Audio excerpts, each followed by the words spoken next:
Welcome back to your channel Vidyarthi. तो आज हम लोग जो स्टार्ट करने जा रहे हैं वो है चार्टर एक्ट। तो चार्टर एक्ट में जो हम लोगों को देखना है वो है चार्टर एक्ट 1793। तो इसके पहले हम लोग जितने भी ब्रिटिश पीरियड में मतलब ब्रिटिश इंडियन काल में जितना भी जो नियम बना है इसके पहले का हम लोग देख चुके हैं। तो अब हम स्टार्ट करने जा रहे हैं 1793 का चार्टर एक्ट और उसका प्रोविजन। देखिए, सबसे पहले समझिए चार्टर का मतलब क्या होता है। तो चार्टर का मतलब होता है कोई लीगल डॉक्यूमेंट। कैसा डॉक्यूमेंट? Legal document. ठीक है, चार्टर का मतलब क्या होता है? कोई लीगल डॉक्यूमेंट। इसका मतलब क्या है ये समझिए। लीगल मतलब कानूनी या विधि द्वारा प्रदत्त, और डॉक्यूमेंट माने कागज।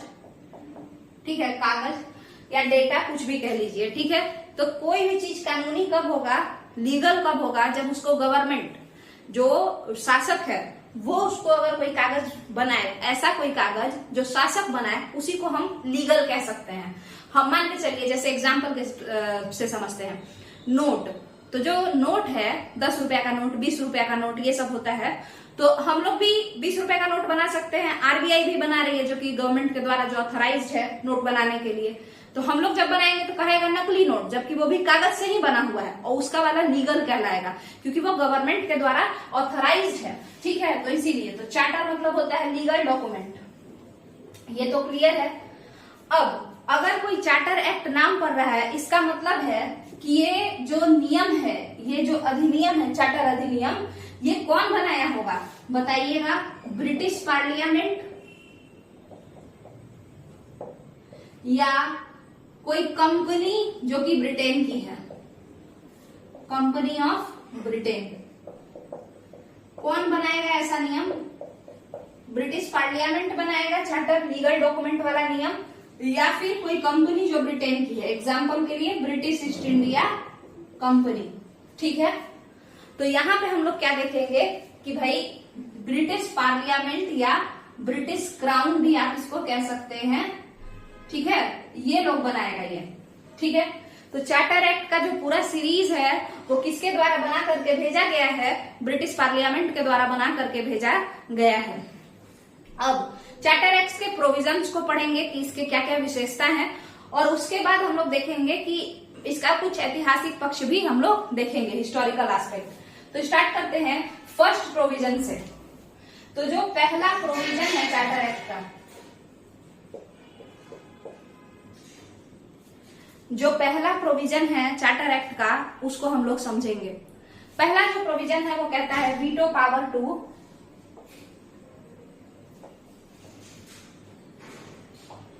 Governor general. पहला प्रोविजन जो कहता है वो क्या कहता है? Veto power to governor general. ये गवर्नर जनरल जो टर्म है, तो आपको पता होगा कि वीटो पावर मतलब क्या होता है ना? तो वीटो पावर माने कोई एक मतलब एक सुप्रीम पावर जो आपको औरों से क्या बना दे? सुप्रीम बना दे, ज्यादा ऊंचा ओहदा दे दे। ऐसे पावर को हम वीटो पावर कहते हैं। ठीक है, जो आपके समकक्ष लोगों से ही आपको सुप्रीम बना दे। एग्जाम्पल, आपको मॉनिटर है कोई, ठीक है, पूरा क्लास है, सभी क्लासमेट्स तो बराबर हैं, बट अगर किसी को मॉनिटर बना दिया जाए तो वो सुप्रीम पावर कैरी करेगा अपने मॉनिटर होने की वजह से। यही चीज होता है वीटो पावर। अब ये गवर्नर जनरल क्या है और गवर्नर क्या है, इसको समझेंगे। तो गवर्नर का मतलब क्या होता है? देखिए, आपको पता होगा कि British east India company Britain की एक कंपनी थी, व्यापारिक कंपनी, जो कि यहाँ पे राज करने आई थी, और यहाँ पे 3 क्षेत्रों को हड़प चुकी थी और वहां पे राज करती थी, और वहां पे अपना क्या बना चुकी थी? फैक्ट्री बना चुकी थी 3 क्षेत्रों में। एक का नाम रखा था बॉम्बे प्रेसिडेंसी। एक का नाम क्या रखा था? बॉम्बे प्रेसिडेंसी। दूसरे का नाम रखा था मद्रास प्रेसिडेंसी। दूसरे का नाम क्या रखा था? मद्रास प्रेसिडेंसी।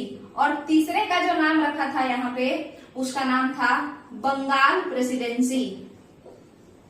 ठीक है, तो ये 3 क्षेत्र थे, तीनों क्षेत्र का नाम यही सब रखा गया था। ये इसके अधीन थे, ये तीनों पे ये शासन करती थी, ये कंपनी होकर के, जो कि एक व्यापारिक कंपनी थी, और वो राजनीतिक शासन इन तीनों जगहों पे करती थी। अपना फैक्ट्री बनाई हुई थी और यहीं से अगल बगल के क्षेत्रों पे रूल करती थी। ठीक है, तो अब इस बात को आपको पता होना चाहिए कि बॉम्बे, मद्रास और बंगाल, इन तीनों जगहों का कोई ना कोई हेड होगा। उस हेड को हम प्रेसिडेंट कहते थे बहुत पहले, स्टार्टिंग पीरियड में इन सभी जगहों के हेड को प्रेसिडेंट कहते थे, और इसीलिए इस प्रेसिडेंट का नाम है ना, इसीलिए इस क्षेत्र को बॉम्बे प्रेसिडेंसी कहा गया। इस प्रेसिडेंसी का हेड एक प्रेसिडेंट, इस प्रेसिडेंसी का हेड एक प्रेसिडेंट, और इसका प्रेसिडेंट अलग। बाद में इन सब का नाम क्या पड़ गया? गवर्नर। ठीक है, बाद में प्रेसिडेंट हटा करके सबका नाम क्या पड़ गया? गवर्नर। फिर हम लोग क्या देखते हैं कि जो गवर्नर थे तो उनमें से अब ये तीनों अपने अपने में पावरफुल, ये गवर्नर पावरफुल, ये गवर्नर और ये भी। तो आपको पता होना चाहिए कि जो पार्लियामेंट था, ब्रिटिश पार्लियामेंट, उसका क्या कहना था कि पावर जो है तीनों में से किसी एक को हम ज्यादा दे देंगे और दोनों को उसके अंडर कर देंगे। और इसी के कारण क्या हुआ कि बंगाल के गवर्नर को यानी बंगाल के फैक्ट्री हेड को बंगाल का गवर्नर जनरल कहा जाने लगा। बंगाल का क्या कहा जाने लगा? गवर्नर जनरल कहा जाने लगा। गवर्नर जनरल कहा जाने लगा। ठीक है, इससे क्या हुआ कि बंगाल का जो हेड था वो सबसे सुप्रीम हो गया, और इसके अंदर कौन कौन लोग आ गए? मद्रास वाले लोग और उसके साथ साथ बॉम्बे वाले लोग। ठीक है, तो यहां तक का क्लियर है। तो गवर्नर जनरल केवल बंगाल के गवर्नर का नाम पड़ा है, तो बाकी जगहों के जो गवर्नर हैं, जैसे मद्रास के और बॉम्बे के, यहाँ के गवर्नर का नाम अभी भी गवर्नर ही है। यहाँ के गवर्नर का नाम अभी भी गवर्नर ही है। ठीक है, अब इस बात को समझिएगा, आप समझिएगा कि गवर्नर जनरल के पास सुप्रीम पावर के तौर पर आ गया क्या? Veto power. और जो गवर्नर्स है, यहाँ लिखा हुआ है कि veto power to governor general, और उसके साथ साथ गवर्नर्स को भी क्या मिल गया? Veto power. गवर्नर्स को भी क्या मिल गया? Veto power. और गवर्नर जनरल को भी क्या मिल गया? Veto power. इसका मतलब क्या है कि जो गवर्नर जनरल ऑफ बंगाल था वो भी सुप्रीम हो गया और गवर्नर्स भी सुप्रीम हो गए। कहाँ के गवर्नर? मद्रास के और बॉम्बे के। यहाँ के भी गवर्नर सुप्रीम पावर अपने पास रखने लगे। अब एक बात बताइए, हम अभी बताएं कि ये गवर्नर जनरल इन लोगों से पावरफुल था, तो ये वीटो पावर किसके ऊपर यूज कर रहे थे? ये लोग के पास भी वीटो पावर था, ये किसके ऊपर वीटो पावर यूज कर रहे थे? तो देखिएगा, आपको पता है गवर्नर जनरल, दोनों में समझेंगे, बंगाल में भी और इधर भी, गवर्नर जनरल अकेले काम नहीं करता था, उसके साथ उसके 4 सहयोगी काम करते थे। गवर्नर जनरल अकेले काम नहीं करता था, उसके साथ उसके 4 सहयोगी काम करते थे। और इसी तरीके से मद्रास और बॉम्बे के गवर्नर के साथ भी उसके सहयोगी काम करते थे। ठीक है, और पहले जो ये 4 और 1 जोड़ के 5, ये पांचों लोग टोटल मेजॉरिटी से डिसीजन लेते थे कि जो बहुमत कहेगा वही होगा, यानी ये 5 एक दूसरे के बराबर थे। ठीक है, गवर्नर जनरल अपने काउंसिल में बराबर था, भले ही इन गवर्नर्स से सुप्रीम था। उसी तरीके से मद्रास का गवर्नर मद्रास और बॉम्बे का गवर्नर भी अपने अपने काउंसिल में बराबर था। ठीक है, यानी कि गवर्नर बराबर 4, ये 4 लोग और ये गवर्नर इक्वल पावर रखते थे। और यहाँ पर बंगाल का गवर्नर जनरल अपने सहभागियों के साथ इक्वल पावर रखता था, मगर क्या वो मद्रास के गवर्नर के साथ भी इक्वल पावर रखता था? नहीं, मद्रास के गवर्नर से वो सुप्रीम था, इसके गवर्नर से सुप्रीम था गवर्नर जनरल ऑफ बंगाल। मगर अपने परिषद में, यानी ये 4 जो कि गवर्नर के ही, बंगाल के ही परिषद में हैं, और ये खुद एक गवर्नर जनरल, ये लोग पांचों लोग बराबर थे। ठीक है, तो जो वीटो पावर दिया गया था, ये इसी को इन पांचों में से गवर्नर जनरल और 4 जो सदस्य है, इसमें से सुप्रीम बना दिया। किसको? गवर्नर जनरल इक्वल था इन चारों के, और अब जब वीटो पावर मिल गया चार्टर एक्ट 1793 के तहत, तो गवर्नर जनरल ऊपर हो गया, ये 4 नीचे हो गए। अभी तक इक्वल थे ये, बट अब ये ऊपर हो गया, अपने काउंसिल में भी सुप्रीम हो गया, बंगाल की परिषद में भी सुप्रीम हो गया, और साथ के साथ इन दोनों के तो माथा पे था ही। ठीक है, तो अब ये 4 नीचे हो गए। कब से? 1793 के चार्टर एक्ट से। ठीक है, और गवर्नर जनरल अब इन अपने काउंसिल में भी ऊंचा हो गया।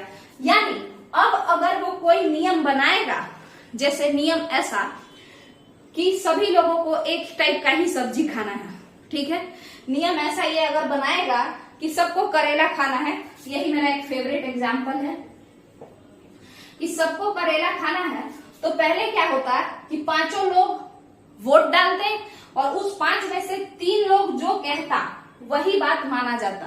ये नहीं कि गवर्नर जनरल कह रहे हैं तो सबको मानना ही पड़ेगा। बट 1793 के वीटो पावर मिलने के बाद से जो गवर्नर जनरल कहेगा वही इन 4 को मानना पड़ेगा, क्योंकि वीटो पावर कैसा पावर होता है? वीटो पावर आपको सुप्रीम बना देता है, सर्वोच्च बना देता है। ठीक है, सिमिलरली मद्रास और बॉम्बे के गवर्नर्स बंगाल के गवर्नर के नीचे तो आ गए थे, मगर अपने अपने काउंसिल में ये बराबर थे। ठीक है, और जैसे ही 1793 का चार्टर अधिनियम आया, ये सारे के सारे क्या हुआ कि गवर्नर अपने अपने एरिया में, जैसे मद्रास का गवर्नर जो इसके 4 सहपाठी थे, सहयोगी जो इसके साथ काम करते थे, वो अब इसके अंडर काम करने लगे, क्योंकि अब इसके पास भी कैसा पावर है? वीटो पावर है। सिमिलरली जो बॉम्बे का गवर्नर था, पहले 5 का बराबर था, गवर्नर बराबर 4, 5 में से जो मेजोरिटी कहेगी, जो बहुमत कहेगा वही होगा। मगर अब हम लोग क्या देखते हैं कि बॉम्बे में भी गवर्नर सुप्रीम हो गया, और ये 4 जो इसके सहयोगी थे वो लोग नीचे आ गए, क्योंकि इनको क्या मिल गया है? Veto power. यहाँ के गवर्नर को भी, यहाँ के गवर्नर को भी, और बंगाल के गवर्नर को भी, जिसको अब गवर्नर जनरल कहा जाता है। ठीक है, 1773 के रेगुलेटिंग एक्ट से। तो हम वो सारा पढ़ा चुके हैं, पिछले वीडियोस में वो है। अब आगे बढ़ते हैं। तो ये तो आपका पहला प्रोविजन। दूसरा प्रोविजन जो है payment of board of controller from Indian revenue. तो जो दूसरा टॉपिक है उसको समझते हैं। जो दूसरी विशेषता है, दूसरा प्रोविजन है चार्टर एक्ट 1793 का, वो है कि payment of board of controller from Indian revenue. इसका मतलब है कि जो बोर्ड ऑफ कंट्रोलर नाम की संस्था है, उसको उस पे जो पेमेंट, यानी उसका जो इनकम, उसका जो आय है, वो कौन देगा? भारतीय राजस्व से दिया जाएगा। माने भारतीय राजस्व मतलब क्या? मतलब ब्रिटिश ईस्ट इंडिया कंपनी यहाँ पे जो सामान या जो जगह, क्षेत्र, इसी को हम लोग इंग्लिश में क्या कहेंगे? टेरिटरी कह सकते हैं या सब्जेक्ट भी कह सकते हैं। ठीक है, तो ब्रिटिश ईस्ट इंडिया कंपनी जो क्षेत्र हड़पी हुई है भारत में, एनेक्स की हुई है, वहां से जो पैसा आता है ना, वहां से जो पैसा आता है, उसी पैसा में से बोर्ड ऑफ कंट्रोलर नाम के संस्था को रुपया दिया जाएगा, उसको पेमेंट किया जाएगा। ये दूसरा नंबर का प्रोविजन है आपके चार्टर अधिनियम 1793 में। पहला प्रोविजन वीटो पावर, दूसरा प्रोविजन पेमेंट। ये क्या है इसको समझते हैं। बोर्ड ऑफ कंट्रोलर क्या है उसको देखिए। आपको पता है यहाँ पे 1773 की बात थी, ठीक है, उस समय ब्रिटिश ईस्ट इंडिया कंपनी के कुछ लोग गए कहां पे, 1773 की बात है। उस समय ब्रिटिश ईस्ट इंडिया कंपनी के कुछ लोग गए थे आपको ब्रिटेन, और ब्रिटिश पार्लियामेंट के पास जाकर के बोले कि हम लोगों को क्या चाहिए, पैसा चाहिए। मतलब 1773 1770 से लेकर के 1773 के बीच, इस टाइम पे ब्रिटिश ईस्ट इंडिया कंपनी के कुछ लोग गए थे पार्लियामेंट, कहा, ब्रिटेन के पार्लियामेंट। भारत में तो उस समय पार्लियामेंट था भी नहीं, और वहां जाकर के पैसे का डिमांड कर रहे थे, क्योंकि इनका कंपनी लॉस में था, British east India company loss में थी। तो उस वजह से ये लोग जाकर के पैसा डिमांड कर रहे थे और पूछ रहे थे कि पैसा दो। तो पार्लियामेंट, जिसको कि आप क्राउन भी कह सकते हैं, क्योंकि क्राउन भी जो है वो पार्ट ऑफ पार्लियामेंट है, ठीक है। तो ये लोग क्या कहा, ब्रिटेन का पार्लियामेंट लोग, कि तुमको पैसा क्यों चाहिए। तो ब्रिटिश ईस्ट इंडिया कंपनी बोली कि भाई लॉस हो गया है। लॉस का कारण क्या था, वो लोग केवल झगड़ा लड़ाई यही सब तो कर रहे थे, डेवलपमेंट पे ध्यान दे नहीं रहे थे उतना।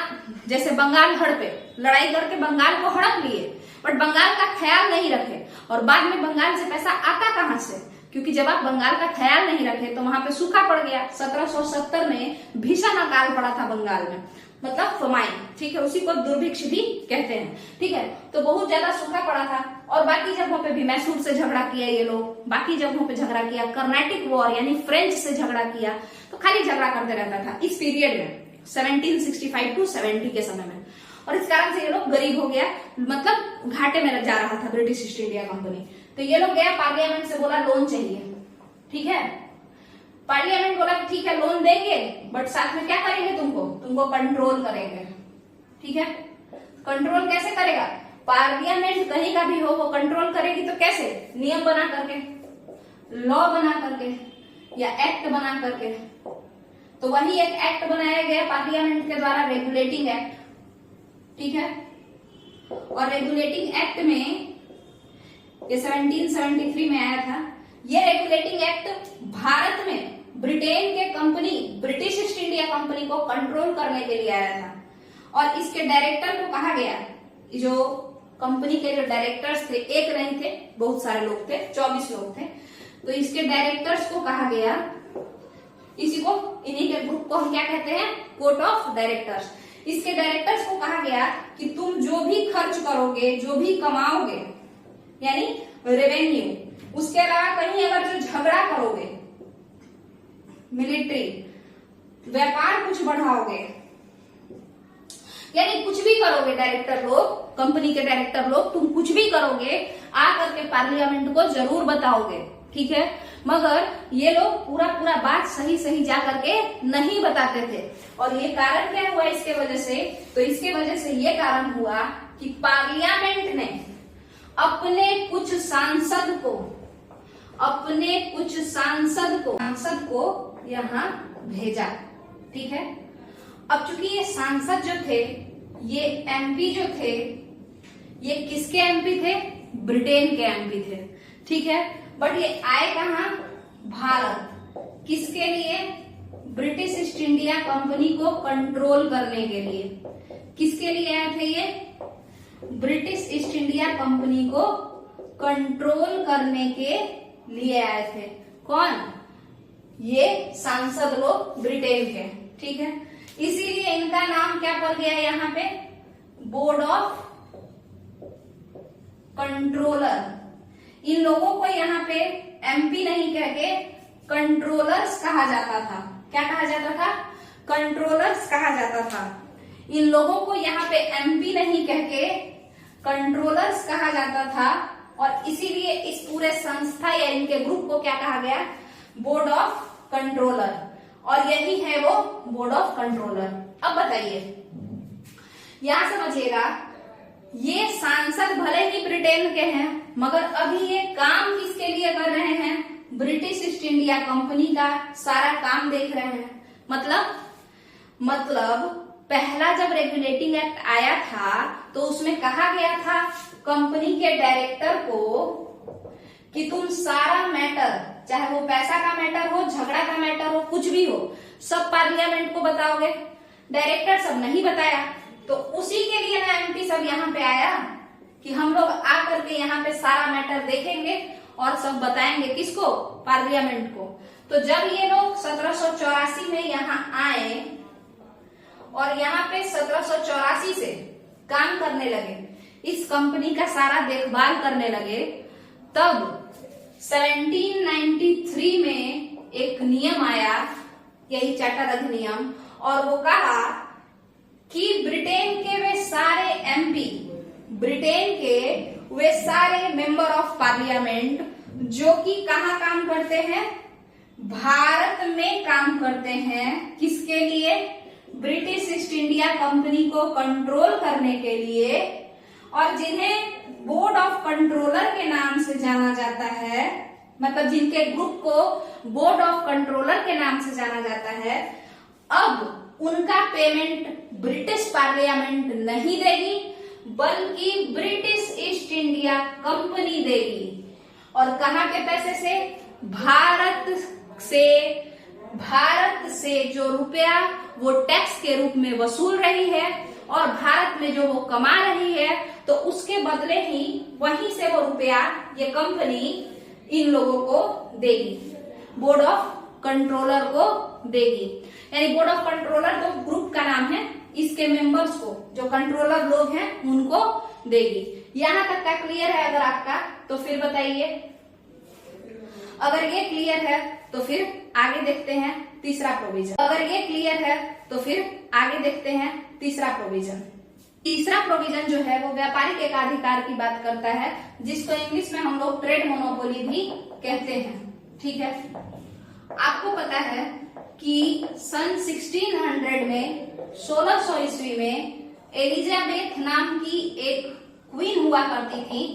ये एलिजाबेथ कंपनी को, कौन सी कंपनी को, ब्रिटिश ईस्ट इंडिया कंपनी को एक लीगल कागज, कानूनी कागज यानी चार्टर, लीगल कागज को ही चार्टर कहते हैं, तो उन्होंने लिख करके दिया था एक चार्टर पे कि इस कंपनी को हम पूरे पूर्व के साथ, न कि केवल भारत के साथ, पूरे पूर्वी देशों के साथ व्यापार करने का एकाधिकार देते हैं। एकाधिकार मतलब और कोई भी ब्रिटेन का इंसान व्यापार नहीं करेगा, मतलब पूर्वी देशों के साथ ब्रिटेन का कोई और कंपनी या कोई और इंसान व्यापार नहीं करेगा।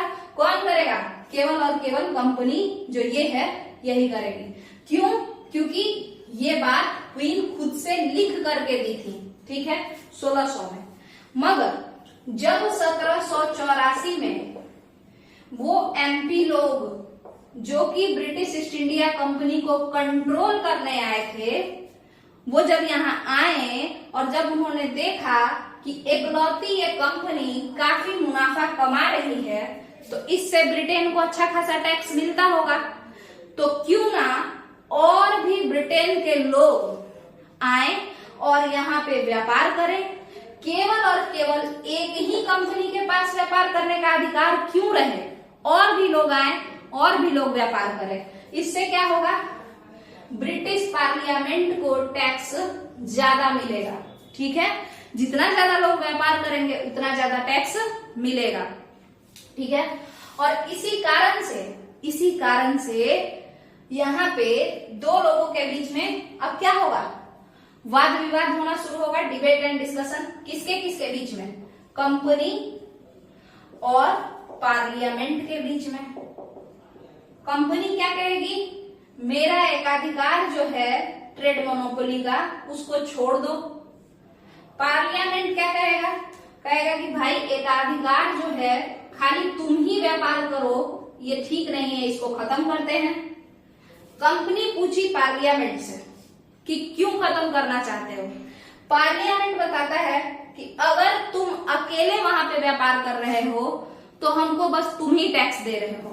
अगर ज्यादा लोग व्यापार करेंगे भारत जाकर के, पूर्वी देशों में जाकर के, तो ज्यादा से ज्यादा टैक्स हमको मिलेगा। इस बात पर कंपनी कहती है कि हम ही टैक्स ज्यादा दे देंगे। क्या कहती है, हम ही टैक्स थोड़ा ज्यादा दे देंगे, मेरे एकाधिकार को रहने दो, यानी जो ट्रेड मोनोपोली व्यापारिक एकाधिकार जो है कि केवल हम ही व्यापार करेंगे, उसको रहने दो।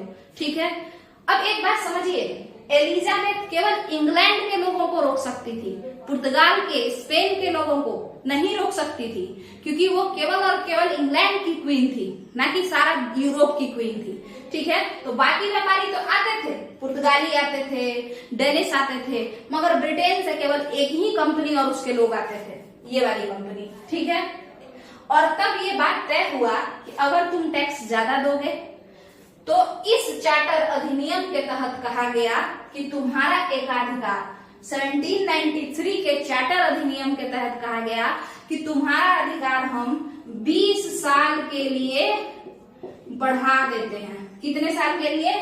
20 साल के लिए तुम्हारा एकाधिकार जो है व्यापार का, यानी ट्रेड मोनोपोली जो है, उसको बढ़ा देते हैं। ट्रेड मोनोपोली का सीधा मतलब है कि मान के चलिए एक कोई गांव है और वहां पे आप अपने मुखिया से परमिशन ले लिए हैं कि इस वाले गांव में केवल मेरा ही एक दुकान रहेगा, किसी और का खुलने मत दीजिएगा।